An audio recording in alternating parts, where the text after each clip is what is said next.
The Falcons' 2023 schedule sets them up for success. We'll break it down right now. Locked on Falcons. You are Locked On Falcons, your daily Atlanta Falcons podcast. Part of the Locked On Podcast Network, your team every day.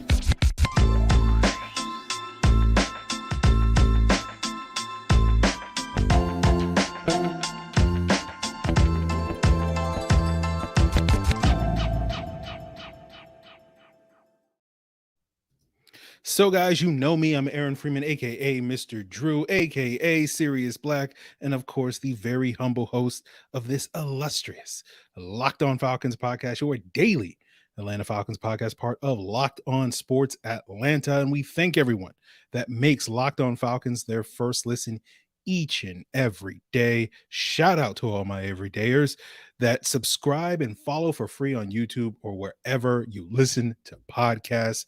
So, guys, today is our schedule breakdown, and we'll go through each game and give general takeaways. Obviously, the schedule's only been released for, less than an hour. I've only really gotten a chance to look at it for the last 20, 30 minutes. So it really hasn't marinated quite yet. And I'm sure some of you guys can, point out some things in the comments and in the chat as we're recording this live. But sort of the big takeaways before we get into the game by game breakdown is, no primetime games, at least initially scheduled, which is not necessarily a surprise to me. No Thursday night game, which was also a big surprise to me. I was expecting us to get like a Panthers or a Bucks game, one of these divisional games that the NFL likes to throw away. Low stakes divisional games is a Thursday night game, so we didn't see that. And of course, we did get the announcement earlier this week that the Falcons will be playing in London against the Jacksonville Jaguars in Week 4. So those are sort of the big sort of bullet points for the schedule. But let's get into the week by week action. And they start the season at home against the Carolina Panthers. So it will be the debut of Bryce Young. It will also be, the season debut of Desmond Ridder. So this will be an opportunity for the Falcons to get off to a fast start, right? They haven't been above 500 in 5 years. So, if they win that game, and we haven't seen this team come out of the gates, shooting these last couple of years in the Arthur Smith era, that will be a great opportunity for them. They follow up that Week 1 home game with another home game, this time against the Packers with Jordan Love, presumably. So again, another sort of debut game for a young quarterback there that the Falcons defense gets to test itself and kind of eases its way into the schedule. Then the defense gets a little bit of a tougher matchup against the Detroit Lions on the road in Week 3. And then they're back on the road again in Week 4.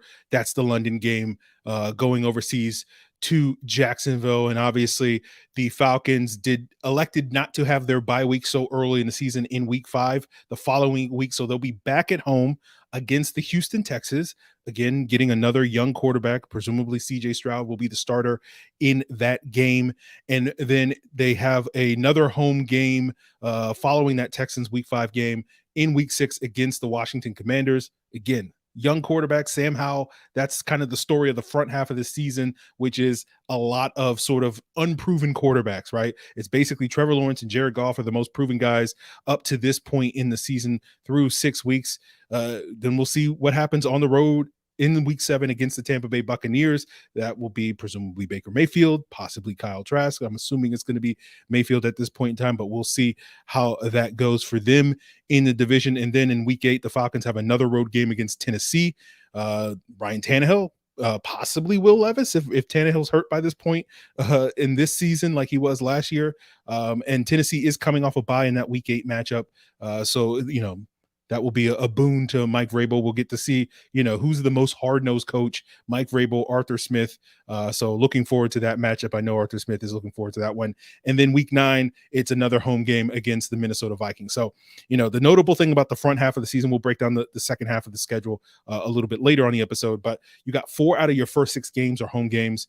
You do have that potential jet lag game in Week 5 against the Texans, but I think the NFL did the Falcons some favors by, again, not going to say no team is a cupcake in the league, but if there are any teams that are considered cupcakes, it's the Arizona Cardinals, it's the Houston Texans. Those are the two teams that, at least, according to FanDuel, last I checked, have the longest odds to make the Super Bowl. So those are the two teams that are the favorites to be, picking number 1 overall. Again, the Falcons, I think, were like the third, longest odds for the Super Bowl last year. So again, those odds don't necessarily mean a whole lot at this point in time. But I think a lot of people look at the Texans as a team that's, potentially going to be struggling. We'll see what they do under D'Amico Ryans. But it is nice to sort of get, not one of your toughest opponents, coming off of that London game in Week 5 back at home against the Texans. And so the question is going to be, how do the Falcons manage, the jet lag, right? Going into that Week 4 game on the road in London against the Jaguars, and then coming out of that game, given the later bye that they're going to have. And, if you're looking at like QB matchups, right, which is something that we've talked a lot about on this podcast over the last couple of years when it comes to determining this team's success, it's Jared Goff, it's Ryan Tannehill, it's Kirk Cousins in the front half of the season. But again, those guys are not necessarily quarterback juggernauts. They're all competent, quality, upper half of the league quarterbacks, but like, they're not necessarily the types of guys that you're like, oh no, like this is not a Joe Burrow, this is not a Patrick Mahomes. And that's the sort of the story of the Falcons schedule throughout the season, where they probably will not be facing the most potent passing attacks in the league. They'll get one later, but we'll certainly explore this a little bit deeper later in the episode about, what are the projections for what the wins are going to be. But this front half of the schedule really does set up, I think, really well for the Falcons to take control of the NFC South in the early part of the season, similar to what they did last year, getting out to that 4-4 start.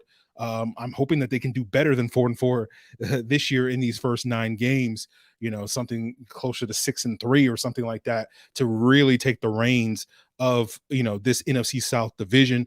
And we'll break down if they can, keep that momentum potentially that they could build in the front half of this schedule going as we continue today's Locked On Falcons, breaking down the second half of the schedule. We'll talk later about, sort of what my predictions are, how I look at the schedule, what sort of are going to be the toughest and easiest slates of games as we continue today's episode. But first, guys, I want to, tell you that, as you guys are looking over the schedule, you might need to get a delicious snack. There's a lot of things that you have to plan ahead, especially if you're going to be traveling to some of these games. You want to have something in your back pocket that can keep your energy up.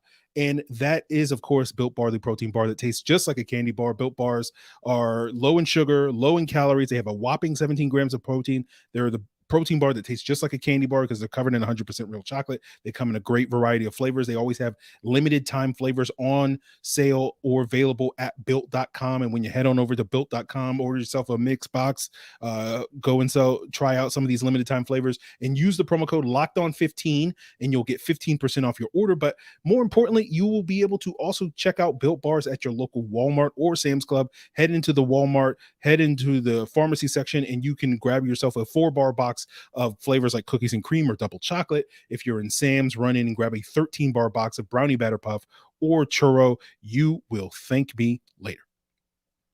So continuing our schedule breakdown, let's look at the second half of the schedule. We left off in the Week 9 game against the Minnesota Vikings, and we'll continue looking at it, with the Falcons going on the road in Week 10 against the Arizona Cardinals. I'm assuming Kyler Murray is going to be back for this game, but we'll see. This will be about 11 to 12 months after his ACL tear. So we'll see about that. After, this Cardinals game on the road, the Falcons do finally get their bye week, which is Week 11. And then the following week is the Thanksgiving week, and the Falcons will be at home against the New Orleans Saints coming off of that bye week. The Saints, I believe, also have a Week 11 bye this year. So I think it's similar to what was the case last year where the Falcons and Saints had the same bye week, or somebody they played last year or whatever had the same bye week. But, we'll get that Thanksgiving weekend game at home against the Saints. That's going to be a big game for, of course, rivalry purposes. Their first matchup against the Saints on a big weekend coming off of that bye week. Then Week 13, they're on the road against the Jets. This is probably one of the few, potential elemental games, right? Going up to New York or New Jersey, I guess you could say, playing Aaron Rodgers in December. This is the first week in December. So there may be some, elements that the Falcons will have to deal with in that Week 13 matchup on the road against the Jets. Then Week 14, they're back home against the Tampa Bay Buccaneers. And then Week 15 is a TBD because it's going to be the weekend of December the 17th. The Falcons will be facing on the road against the Carolina Panthers, but this is a flex game, right? And what this means is this is one of 5 games that the NFL has already set aside that will be divvied up between that Saturday and that Sunday. December 16th is the Saturday. December 17th is the Sunday. There will be 3 games on that Saturday, 2 games on that Sunday. And at a later date in the season, presumably, based off of how teams are performing, I think the Bengals are playing that or part of that game, the Steelers, the Browns, several other teams, and they will decide, which of those games are going to be sort of put to the forefront, on Saturday. And that's probably the best case chance for the Falcons to have a primetime game. Maybe an earlier game gets flexed or something like that if the Falcons are having the type of success that we're expecting this team to have. I'm seeing some of you guys already in the chat and leaving the comments putting that double-digit wins. We'll get to that a little bit later, but yeah, I certainly think people should be optimistic given that the Falcons have statistically the easiest schedule in the league based off of last year's records.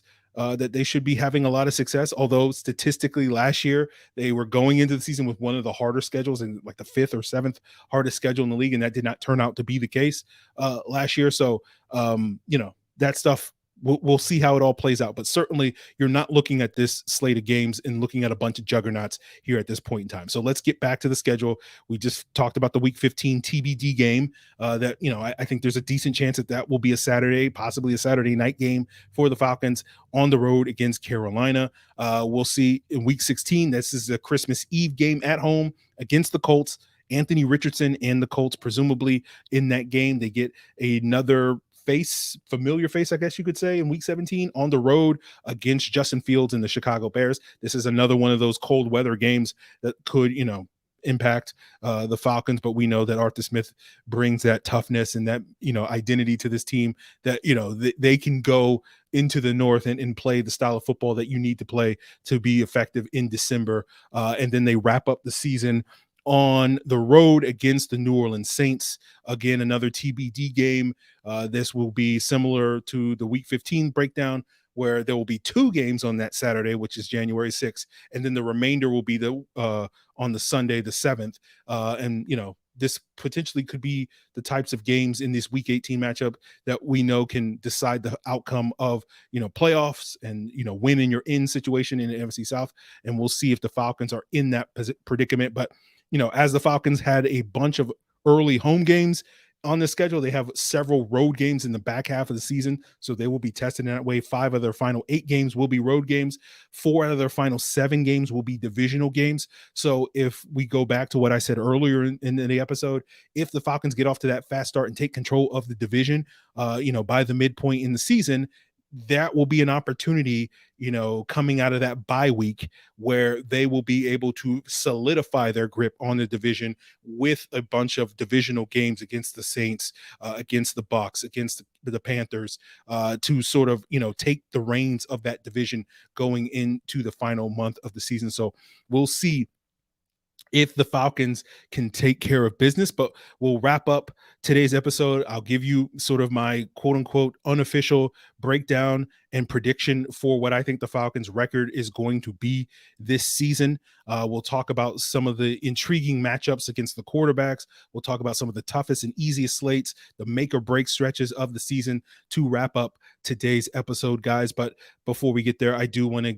once again shout out my everydayers that make Locked On Falcons their first listen each and every day. Of course, follow in the footsteps of the everydayers by subscribing or following for free on YouTube or wherever you listen to podcasts.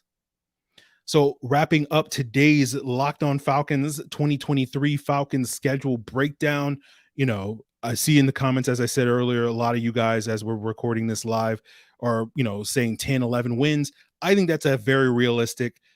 My expectations for this team this season, I've been pretty consistently thinking that based off of who we're playing this year, that this is going to be like a 9-8 team. But I certainly think more than 9 wins is definitely achievable for this football team. Just kind of the way I usually see it is like, I think you got 5 games against the AFC teams. I think you should at least win 3 of those games, if not more. Obviously, again, this is me being not necessarily pessimistic. It's just me trying to not try to be overly optimistic with my projections. So, if you guys think the Falcons are going to win more than that, it's not because I disagree with you. It's just basically, to me, at a minimum, you should feel pretty good facing a pretty weak AFC South. Jacksonville's probably the class of that AFC South division. Obviously, the Jets are expected to be a playoff contender with the addition of Aaron Rodgers, a very good defense, some, assets on offense and whatnot. So, like, to me, if you should be able to beat Houston, you should be able to beat Tennessee, you should be able to beat Indianapolis to get your 3 wins against the AFC. And then you have the NFC North that the Falcons are facing. Again, you should get at least 2 wins against the NFC North. Like, I could see the Falcons tripping up against the Lions, right? That's a tough matchup that, but the rest of the NFC North, it's like, Green Bay, I don't see it. Chicago, I don't see it. Like, Minnesota's potentially a tough out if Justin Jefferson, that's going to be a challenge. Kirk Cousins, that run game gets going. We'll see how that goes. But again, you're looking at least 2 wins in the NFC North. Then you have Washington and Arizona. Again, you got to be able to go at least 500 in those 2 games. We know Washington doesn't have Taylor Heineke, so the mojo may be lost. Sam Howell may not have that mojo, but we know Washington is a tough team. That we saw, they're a very even matchup for the Falcons. So I could see the Falcons dropping that one. I have a hard time seeing the Falcons losing against the Arizona Cardinals, but we're at this point, before we get into the divisional games, we're already talking about at least a 6-5 record. And if you assume that the Falcons split with all their divisional matchups, that is where you get to 9-8. If you think the Falcons can go 4-2 or better in the division, you're easily looking at 10-6 or 10-7. I'm sorry. And so again, like, you can, if you say 4-2 in the division, if you say we take care of business against Washington, if you say we beat Minnesota, if you say we beat, the Jets or the Jaguars in London or whatever the case may be, you can very easily get from 9 wins to 11 wins to 12 wins. I think their ceiling is probably about 12-5. I would be surprised if they did better than that. But I certainly think this schedule sets up for a potential ceiling of 12-5. I think the worst case scenario for the Falcons, when we talk about what their floor would be, that would probably be like a 6-win team because of like injuries and just like the defense doesn't come together, and Desmond Ritter's throwing, 18 interceptions or something like that this year, which again, I don't think is likely to happen, but it's one of those things where it's like, okay, if their floor is 6 wins, their ceiling is 12 wins, me, how I like their eye levels, right? That means they're probably going to be around a 9-win team, but I certainly think 10 wins is really realistic. And so that's kind of how I see the schedule, rather than necessarily going win, loss, all that sort of thing. If I probably did that, I'd probably come away thinking like 11 or 12 wins just based off of that. But I think that can be a little bit misleading. So we'll see how that goes. But I think in terms of like the most anticipated game for me, it's got to be the week 1 game, right? Like, as I said earlier, we haven't seen this team start well for the last couple of years. They obviously got off to a great start last year and then did not finish that game. So hopefully they can play 4 good quarters against a divisional opponent in the week 1 matchup. But like, if they win that game, they go 1-0. I think that's the first time this team will be over 500 since 2018, if I'm not mistaken. Please correct me in the comments or in the chat if I'm wrong in that assessment. So you can kind of get that monkey off of your back right away to get off to a fast start this season against a sort of young, Panthers offense. Bryce Young in his first matchup without really a great weapons, good offensive line, decent run game, good defense, but like that's a very winnable game for the Falcons. So to me, my most anticipated matchup is probably that Panthers game, followed by the Thanksgiving weekend game at home against the Saints. Obviously, hate week. We'll have 2 weeks to build up to that hate week matchup this year, like we did last year. We did come off a bye last year with the Ritter and the Saints game. So now it's coming back to me. So that was the case last year with both the Falcons and Saints coming off their bye weeks to play that matchup. So that would probably be number 1 and number 2 in terms of my most anticipated matchups. But it'll be interesting to sort of see. We've talked before about, like, you're not getting the who's who of quarterbacks, right? You're getting Aaron Rodgers. That's probably the only upper tier quarterback you're facing. Trevor Lawrence, I guess you could throw in there. But then after that, you're getting like Tannehill and Kirk Cousins, and then a whole bunch of quarterbacks that we don't really know what they are yet.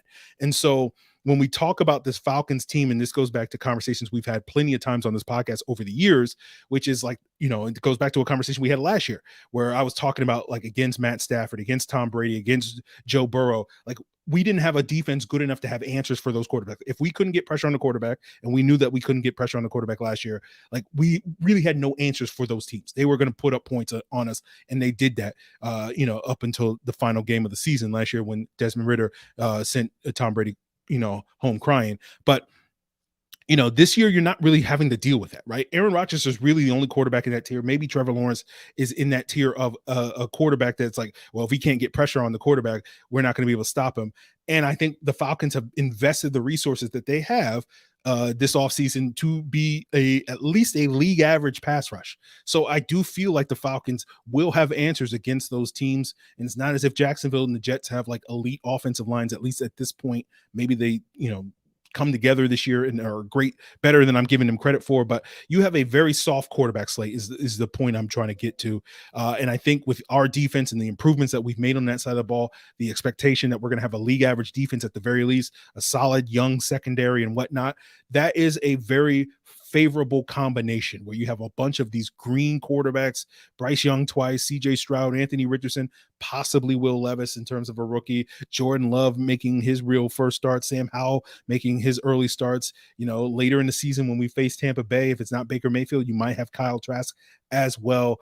In addition to that, who knows what point Kyler Murray is going to be back when he comes back, if and when he comes back in that Week 10 matchup, and whether or not he's going to be, the top 10-ish quarterback that we thought. So, everybody that's, worried about Desmond Ridder and him being a middling bad quarterback this year, when you look at the schedule, you're like, okay, well, like we're facing a whole bunch of middling bad quarterbacks too. And so if it comes down to, who can run the football and play good defense, I like the Falcons' chances in this because I looked it up earlier this week, looked at Football Outsiders, looked at, defensive DVOA rankings. And I think like 11 of our opponents this year finished in the bottom half of the league in run defense, according to Football Outsiders DVOA metrics. So I think this is a very favorable schedule for the Falcons. And obviously it's a question of, can they take care of business? Now, when I look at the schedule and I'm trying to figure out, okay, what's the toughest stretch? What's the easiest stretch? Nothing really popped out. And I'd be curious to see what you guys in the comments and elsewhere think about what is the toughest slate of games for us. But I kind of went with like the week 5 to week 9 stretch where you're coming back from the London game. Okay, maybe the home game against Houston is not going to be super hard, but Washington's a tough matchup. We saw that last year. Tampa Bay is always going, that's a divisional game, so it's not going to be a pushover. Tennessee is going to be a tough matchup. That's going to be a pretty good defense. And then Minnesota's offense can be very potent. I don't know about that defense at this point in time with that. And so that to me is probably potentially the toughest slate, just not because you're dealing with like a whole bunch of like juggernauts, but it's just like coming off of that week, if you get off to a bad start against Houston because you're jet lagged, and then you have a couple of road games in there, the majority of those being road games, Tampa Bay, Tennessee, all that and more, that's an opportunity where I think the Falcons could potentially stumble if they don't take care of business, if they're not, crossing their I's or crossing their T's and dotting their I's in that regard. So that to me is probably what I think is probably the toughest stretch. I think you can certainly look at some games in the second half of the season, particularly with them going on the road a bunch of times, as a tough stretch. But for me, that week 5 to week 9 stretch to me is where like they could, it's kind of the trap, right? Like we saw this last year where we all went into that, like, what was it? The week 8, the week 13 stretch where it's like, okay, this is where the Falcons should be able to rack up a bunch of wins, and they didn't rack up a bunch of wins. And that contributed to the quarterback change that we wound up seeing. So, it's hard for me to sit here and say what's the easiest stretch, but it's probably like the first 5 games of the season where the Falcons are at home a bunch. This is a golden opportunity against some relatively, middling teams. Again, Detroit, Jacksonville are teams that have playoff aspirations just like the Falcons do, but like I don't expect any of those teams to be like massively better than the Falcons. I think there'll be relative equals in terms of teams that are looking at 9-8 records, 10-7 type of records and whatnot. So I feel like if the Falcons are legitimately that capable of finishing with that record, that's a relatively even matchup. But they are road games, so you might give the edge to Detroit and Jacksonville in that regard. That would be like the first of 2 back-to-back London games I think Jacksonville has. They go week 4 against us and week 5 against somebody else, if I'm not mistaken. But I do think this is the best opportunity for the Falcons to get off to a really good start. So for me, when I look at the easy stretch of the schedule, like that to me is probably the easiest stretch of games for the Falcons. But I think when we talk about like the make or break stretch, again, I think it's coming out of that bye week, that week 12, week 15 matchup. You got 3 divisional games. As I said, if the Falcons are the front runners at that point in time with the best record in the NFC South, they control their destiny. That's going to be the make or break stretch where it's like you have an opportunity to extend your lead on the division. Or, if you're, a couple of games behind, you can make up some ground there with some 3 divisional games in that 4-week stretch. And then you have the Jets, a road game in the weather against Aaron Rodgers. That's going to be probably the biggest test for this Falcons defense. When you just look at the teams that are expected to have, top 5, top 10 caliber offenses, the Jets are probably the only team that I would put up there. Maybe Jacksonville. In that regard, maybe Minnesota if they get the breaks, and Detroit Detroit has a good offense, so I don't want to slight them, but like that to me kind of is your make or break stretch coming out of the bye week. So I really do think this is an opportunity for the Falcons to really put their best foot forward. If they come out of this season with this schedule and have another losing record, it's going to be a disappointing year, right? I don't think it's going to be like the sky is falling type of way that some people will talk about it, but it is going to be something where, like, if given that this is the team that this regime has basically been biding their time to put forward, and again, I don't know if this is the fully formed version of the Falcons, because I imagine the team in 2024 is going to be even better once they plug in a couple of other holes that are still there on the team, getting a high-end edge rusher, getting a receiver, etc., figuring out if Jeff Okudah is the long-term answer at that CB2 spot or elsewhere. But I do feel like this is the team that Arthur Smith and Terry Fontenot want. And so if they can't get above 500 this year, if they can't make the playoffs this year, it will be a disappointing year in this regard. So we'll see if the Falcons can take care of business. I look forward to hearing your guys' comments. Leave your record predictions in the comments below. Seen a lot of you guys in the chat saying 11-6, 10-7. So yeah, I think absolutely, as you guys say, and Domino says this right now, at the very least, we need to have an over 500 season. I agree with you 1,000%, Domino. Got to get above 500 this year for this Falcons team. So let me know what your record predictions. Please enlighten me on what you think the toughest stretch, what do you think the easiest stretch of this schedule is. Some other interesting nuggets that I did not point out that you notice with the schedule as we, go through this all weekend long. Of course, we'll be back Monday with more content. We have rookie mini camp for the Falcons this week. We'll see if sort of any major storylines emerge there. We have some great guests coming from you next week. We got a couple of people from Pro Football Focus, like Brad Spielberger, Trevor Sikkema coming next week. Hopefully we'll get Jarvis back on the podcast. We'll do some more Bijan Robinson stuff.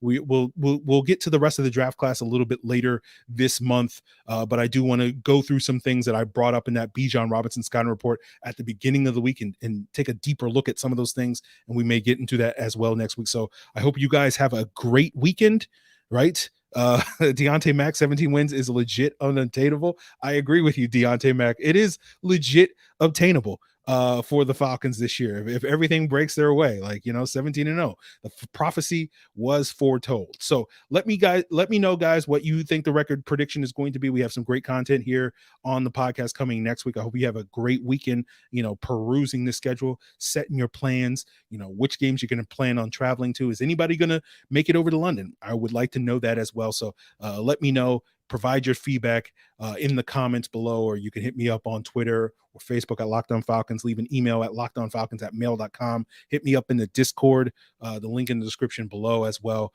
And of course, here, leave a comment here on YouTube, guys. So that is going to do it for us here on tonight's schedule breakdown. We'll be back next week with some more great Falcons content, but continue to make us your first listen. Of course, check us out on YouTube or wherever you listen to podcasts. And of course, you want to get the lowdown on, what's going on for the rest of the league in the schedule, Locked On NFL is going to have you covered. It's all part of Locked On Podcast Network, your team every day.